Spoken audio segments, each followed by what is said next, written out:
You have successfully joined the webcast. Please stand by. The meeting will begin shortly.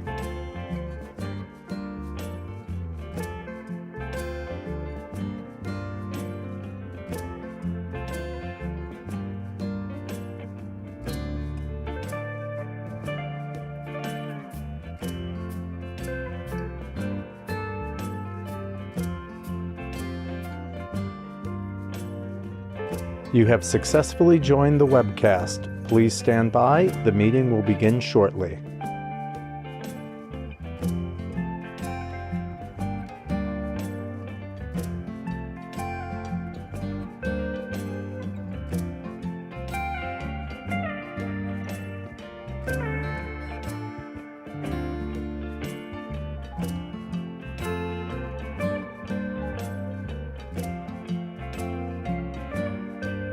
You have successfully joined the webcast. Please stand by. The meeting will begin shortly.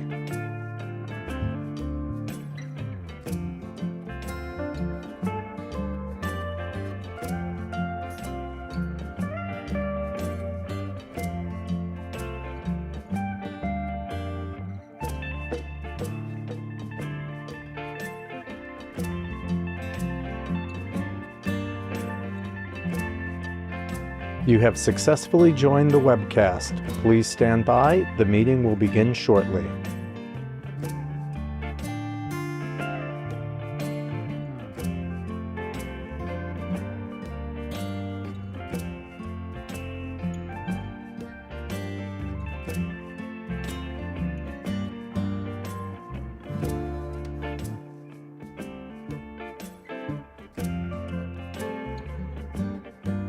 You have successfully joined the webcast. Please stand by. The meeting will begin shortly.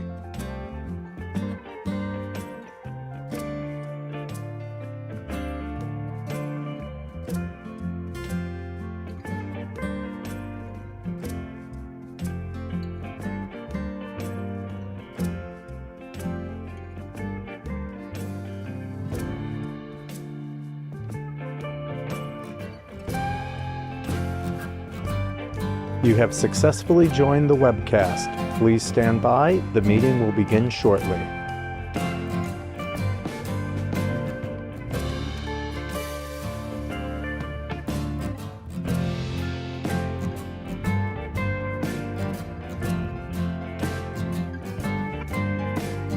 Good morning.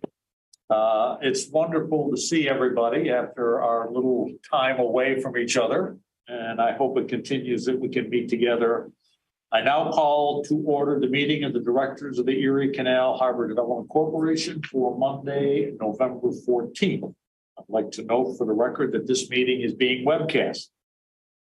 We always welcome public comment on today's agendas items. I will note for the record that the public was given the opportunity to comment on the agenda items by submitting their written comments by 9 a.m. today. I'd like to state for the record, no comments were received from the public concerning today's agenda. I will also note that we do not have any members of the public attending today's meeting. The directors have received the relevant written materials in advance of today's meetings and are free to ask any questions at any time. Before we begin with the substantive portion of the meeting, I would like to ask the directors whether anyone has any potential conflict of interest with respect to any of the agenda items. If so, if it would make the appropriate disclosure for the record at this time. Hearing none, we may begin. I would like to now call on Steve Rinaldi to present the first item on today's agenda, a request for the corporation to enter into contract for architectural and engineering consultant services in connection with the Buffalo waterfront. Steve, whenever you're ready. Thank you, Robert. It's been over a decade that the corporation has spearheaded projects along Buffalo's waterfront, revitalizing the area into the state's premier placemaking destination. We've invested millions of dollars transforming Canal side and the outer harbor for public use, public access, and enjoyment. And we have developed a collection of buildings and grounds, various structures supporting year-round activities, including programming, cultural attractions, events and concessions, multi-use trail systems, bike ferry, and various opportunities to enjoy the shoreline. Stewardship of this property is critical to protecting this investment. Operations and maintenance systems have been developed over the past few years to assure that the grounds and the facilities are well maintained, safe, and functional.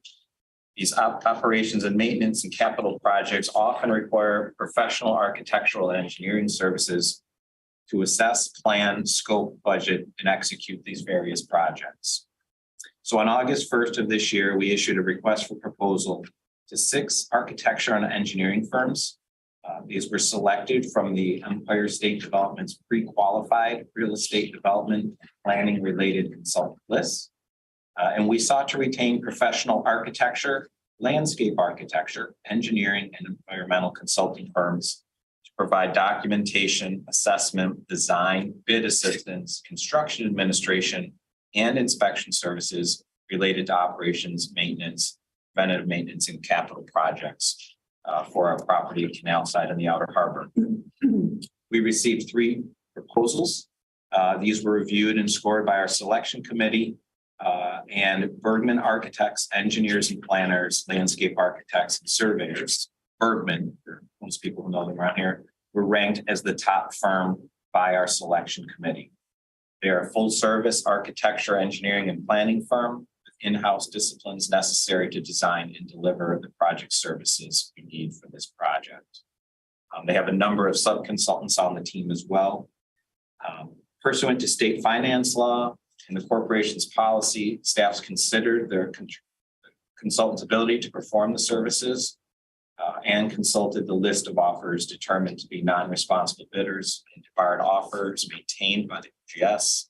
Based on that review, staff considers Bergman to be responsible. I won't go through all of the scope here, but obviously we'll have them on board for various architectural engineering services, conditions assessment and planning, all the way to assist with compliance, inspection, maintenance, obviously the design, construction documents as necessary, including bidding, and then ultimately supporting construction administration, as well as emergency services. The contract will cover fees and expenses for a period of 5 years through December 31st, 2027. ECHDC and the consultant will enter a contract where the consultant will receive the contract for 5 years with an annual budget of $75,000 for a total of $375,000. At the end of the 5 years, ECHDC shall have the option to enter into 2 additional 2-year extensions of the same terms and conditions set forth herein. Project funding will be from the New York Power Authority's relicensing agreement. Our non-discrimination and contractor supplier diversity policy will apply to this contract with an overall MWBE participation goal of 30% and an SDVOB participation goal of 3%. The staff has determined that the action, which involves entering into a contract for the purposes of engaging a design consultant team to undertake assessment, planning, detailed architectural design and engineering without committing the agency to undertake any future project, constitutes a type 2 action defined by seeker and the implementing regulations of the New York State DEC. No further environmental review is required at this time. The directors are requested to make a determination of responsibility with respect to the proposed consultant and to authorize the corporation to enter into a contract with Bergman Architects, Engineers, Landscape Architects, and Surveyors for an amount not to exceed $375,000 and to take all related actions. Based on the foregoing, I recommend approval of the requested actions. Great, thank you, Steve. Any questions or comments from any of the directors? Shatora? Yeah. So will there be, I have 2 questions. One, will there be any interaction with the public by this firm to see like what people want to see down at Canal side? Will there be any of that? It depending on the project, I would say there would be. A lot of this is just going to assist really with the maintenance and capital maintenance projects. So, good example would be if we see, cracking on the ice surface, on the concrete surface, we can bring this team in quickly, scope it out, give them a budget to go and assess what needs to be done for a project like that. These are for projects that will end in less than $250,000 in construction, so relatively small by our standards. Will there be any, my second question is, will there be any, will they be looking at anything when it comes to like urban planning wise, like to make sure, like, you know, like the pedestrian flow is good and there's enough bathrooms or things like that? They could, again, we are looking at that with another team right now as part of our programming to determine that if we have enough support services for the public like that. But ultimately, if it resulted in some minor work, this team might be involved in that. I see. Okay, so they wouldn't be necessarily making recommendations. Probably not. Okay.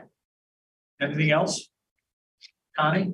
I have a comment. Excuse me. I'm really happy that we are early on,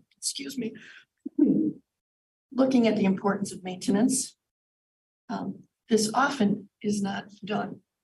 And so the fact that upfront we're taking a look at this means that we're going to have something good long-term. And I'm also very happy with the selection of the firm because I feel like they have a broad enough scope of talent to be able to do this. Good. Hearing nothing else, I will entertain a motion to move. Moved by Macau, seconded by Shatora. All in favor? Aye. Opposed? Items carried. Thank you. Steve, now it's the second item on the agenda, which is a request for the corporation to enter into a consultant agreement for environmental services, also in connection with the Buffalo Water. Steve? Thank you. Again, these are complementary to the architectural and engineering design services that the board just awarded. This will be focused on environmental issues related to the property. So on September 12th of this year, we issued another request for proposal to 5 engineering firms, again, using Empire State Development's pre-qualified real estate development and planning consultants list. This time looking to retain professional environmental firms to provide documentation, assessment, design, bid assistance, construction, and inspection services related to environmental services for the property at Canal side and the Outer Harbor. We received proposals from 2 firms, and they were scored by the selection committee, with Lyro Engineers ranked as the top firm by our committee. Lyro provides in-house environmental engineering, architecture, and construction management services, and they will be staffing the project with key personnel from the Buffalo office, bring a mix of experience and knowledge, having completed numerous projects for us, including environmental consulting in the past, as well as design, services, and construction management. Again, they will also have a team of sub-consultants to assist with various scopes of work. Similarly to the last one, we reviewed them with respect to state finance law 139J&K, considering their ability to perform the services provided for in the contract and consulting the list of offers required to be not responsible by OGS. Staff has considered this, and the proposed contractor is considered to be responsible. As I said, the scope here will really focus on environmental services, varying in scale and involvement. Again, these will not exceed $250,000 in construction value. In many cases, will be turned around very quickly. The tasks here are not as generic as the AE services. We have annual compliance with New York State DEC for the Greenbelt Shoreline Trail. So this team will be assisting. But again, Lyro has done this in the past for us, is very familiar with this.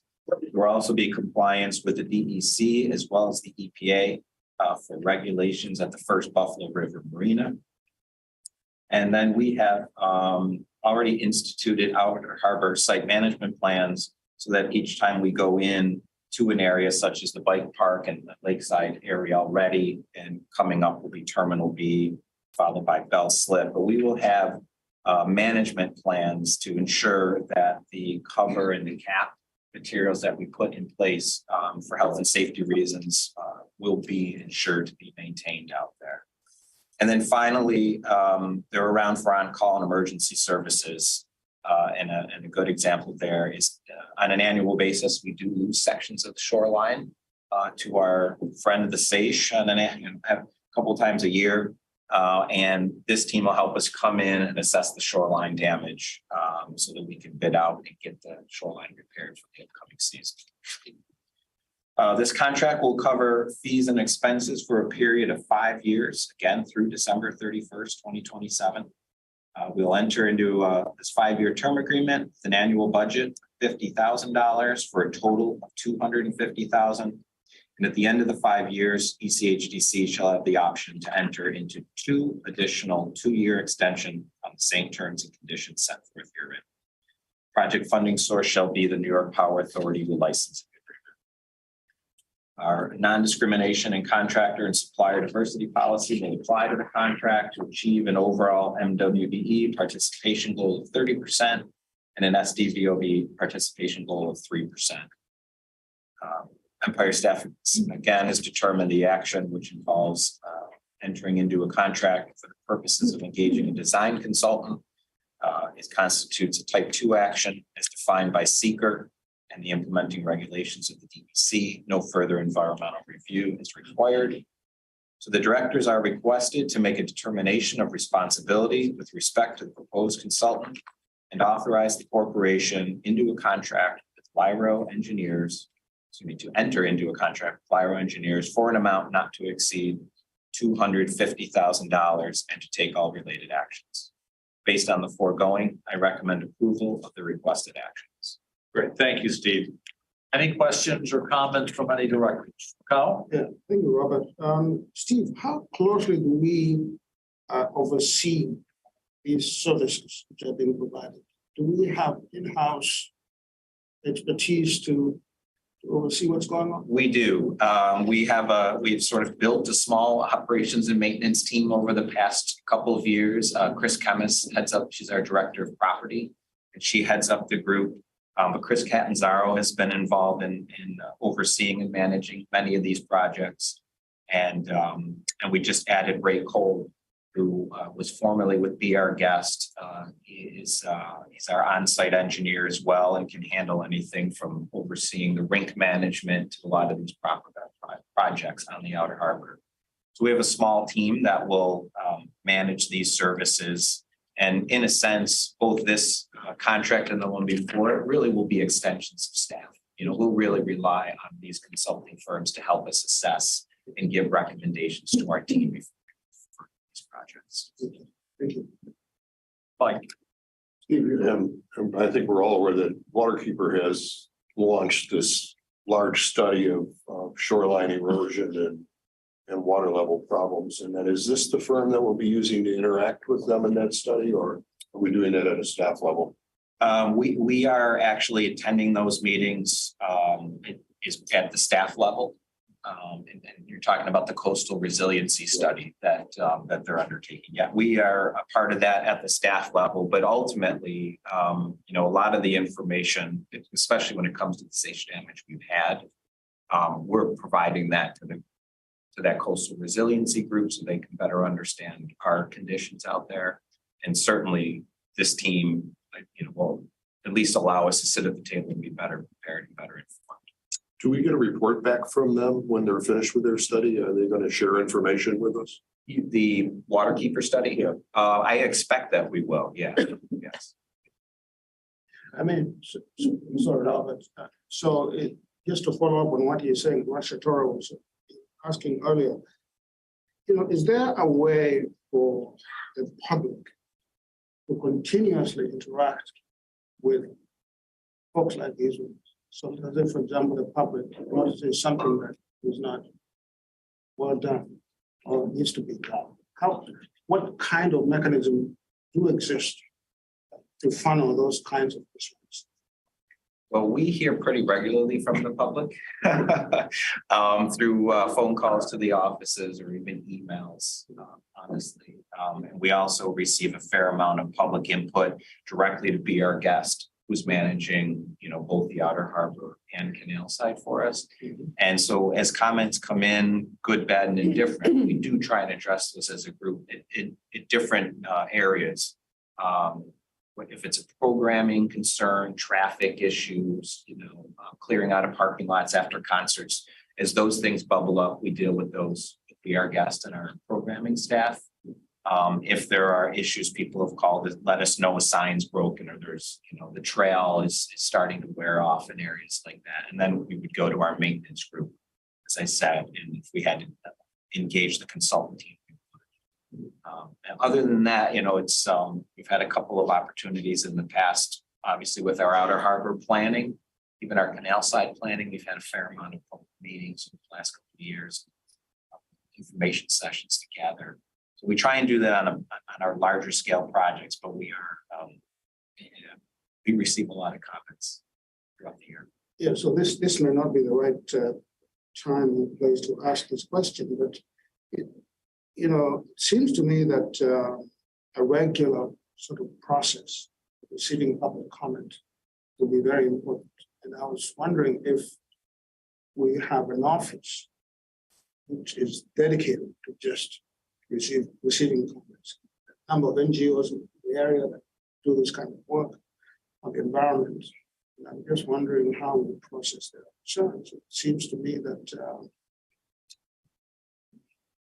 if we don't have such an office, I don't know how it will be resourced. Just to receive comments regularly. People know there's a hotline or there's a place where they can deposit, their disagreements. Right. Yeah, well, we should talk about that more. I mean, like I said, I think a number of people who do comment regularly know how to get a hold of us, but for those who don't, certainly, I think it's, again, one of the projects we are moving forward with. At the last meeting, we brought on a construction manager for the Gateway building. The Gateway building, prove that in the next couple of steps, that would be open at Canal side in a few short years, and that will give us a physical presence. ECHDC would have a more physical presence at Canal side where people could come in on a regular basis too. So that might be another way.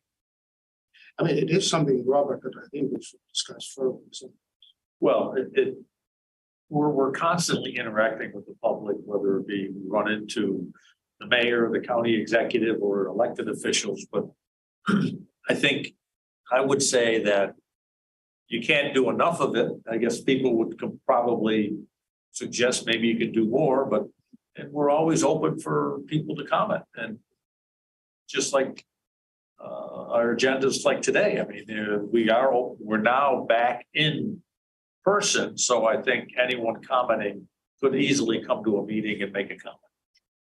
but I think, Shatora, your point was about people who are not ordinarily sort of hooked into there are people who ordinarily, follow what we do. Well, and so on. I don't disagree with you, McCall, but I would suggest that, I think we're pretty receptive to allowing people, giving them the opportunity to comment, whether in writing or messaging. And, most of our phone numbers are in the phone book. I mean, so, I can easily, I don't think that's, I haven't heard in the 10 years that I've been chair of any more than 10 years, any issues that were not open to public comment.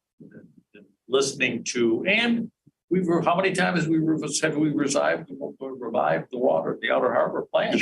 Yeah, we did have nearly a 6-year planning process for that, which is a little more than. And I would also couch my comments in the fact that we're doing longish term contracts with private companies that are making decisions for the visitors of this space. And so I think it's just important to, whether it's a public comment or a survey or some type of information gathering, to know what the visitor experience is to the outer harbor and canal side as things are evolving and changing over time. Is it pedestrian friendly? Is it bike friendly? Is it welcoming? to everyone, you know, are there, you know what I mean? Like, whatever those, whether there's, you know, short-term, midterm, or long-term decisions that these firms are able to make. I am just concerned that they're not, that those folks understand what the needs are of the people who actually come to Canal Side so that we can keep visitorship high. Yeah, and I think what you're suggesting, though, reaching out to sort of the customer, right? And making sure they're happy with what we're doing or interested to see other things happen. And to Macau's point, that the visitor is reflective of the community as well. So that we're not over catering maybe to one demographic and leaving out another. Yeah, I mean, we're beating a dead horse, but I think one, so what is the profile of the visitor who goes to have this experience? Have we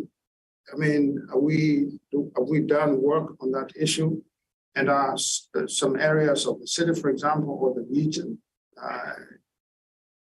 left out, or not aware of what's going on, for them to enjoy it? I'm just thinking that, Buffalo has a very large poor population. But poverty is not a reason to not enjoy your environment, right? The fullness of life is enjoyed that way. So I'm just thinking that, it is a subject I have not looked at carefully, but one which gives me pause, because I think the profile of the average visitor may not represent the diversity of the. I have a comment. Connie and then Mike. I think Mike was first. Go ahead, you go ahead. Well, I guess I would just like to address this. I often am at Canal Side and the Outer Harbor, and I'm saying about probably almost once a week. And I'm very, very pleased just with my own visual observation of the diversity of people that are there. And I'm happy with what I see, because I was really worried about your point, because I thought when we started all of this, I was really afraid that it would not end up that way. Maybe I should visit more. Well, but maybe so, because the more you go there, you really do realize, there is, I think one of the biggest problems we have is connection, is getting people there. Sure. I think we've got to do a better job of that. But I've been pretty happy with it. Have you been when you visited, or do you see something different than me? Not to, okay, thanks, Mike. I'll just say, I spent a lot of time at the Outer Harbor and Canal Side, and I do see diversity, right? So I can look and I can see diversity. Again, just to Macau's point, I think making sure that everyone, regardless of their income, can enjoy it too. But there are a few things, right? Canal Side is right next to BMHA housing, right? We also, we have different resources in place where, like, the carousel is only $1 per ride. And I think if we maybe don't have the ability to pull those demographics, places like Explore More or the carousel could help us kind of get that profile of who the average visitor is, specifically to Canal Side. The Outer Harbor is a bit different. It's a bit harder to get out there. But, from Wilkinson Point all the way down to the state parks, I'll say, I know we're not the state parks, but it's a beautiful playground. And I do see kids from all over, different backgrounds, new Americans and things, like, enjoying their time there as well. So I am honestly encouraged by what I see. However, there's only so much we can go on based on what we see. And it would be good to just know what that profile actually looks like and how we can be more inclusive, whether it's through the website or our external communications or actually what we offer to do. at the outer harbor and canal side is what we offer to do, what folks want to do. One more, and then we need to move on. Mike? Okay, just try to make it brief. No. To Macau's point, I think it's important that we do reopen. And we're in this transition now. We're going from the closed down era, the dark ages of pandemic and whatever, to reopening to the public in terms of having in-person meetings and that. I think it's important that our website have a portal for the public to comment. And somebody monitors that portal frequently so that we have interaction as much as we can on that. As an operator of an attraction on the outer harbor, the lighthouse site, I can tell you diversity is, something I was concerned with for a long time. Maritime heritage is, for a long time, has been a white domain, and that has changed. There's been a sea change in that, bad pun. But in terms of visitation at the lighthouse, for some reason, we have very strong Hispanic visitation rates these days, last couple of years, which is really good. The outer harbor, I'm out there a lot, obviously, and I see a lot of diversity in usage of the walkway paths, the small boat harbor area, and that, and coming to the lighthouse. At the lighthouse, we've had visitors from every state, every major territory, including Guam, and from 42, maybe 43 other countries. So there's a lot of diversity. To the point of canal side. As you're aware, we're working up on 2025 as the bicentennial of the Erie Canal. And we have, as part of that, developed visitor experience studies, briefs, and we're now through that and then working on exhibit briefs. But those profile visitors that we expect at the bicentennial, and it developed themes of inclusivity, diversity, and making that whole site extremely welcoming to everybody during that. There's a public art installation involved in that planning process. And believe me, the board will get into this in a lot more depth as we get a little bit closer. But there's an immigration art installation that'll be part of that. That'll help us tell that story. We see the bicentennial as a major input into storytelling at Canal Side and a major tool in drawing people to the site and making that inclusive and diverse to the fullest extent we can. Any board member who wants to talk to me about where that is in process, just get in touch with me. I'll do that. We're trying to get stronger liaison with the city and the county at the moment, so that they're at least aware of what we're doing. But it's in process and very much focused on that whole idea of public enjoyment of the site, a little bit of education, but it's going to be one heck of a diverse event in 2025 in terms of performances and exhibits and activities down at Canal Side and a little bit out on the outer harbor. So if you ever want to get up to speed on that, just give me a call.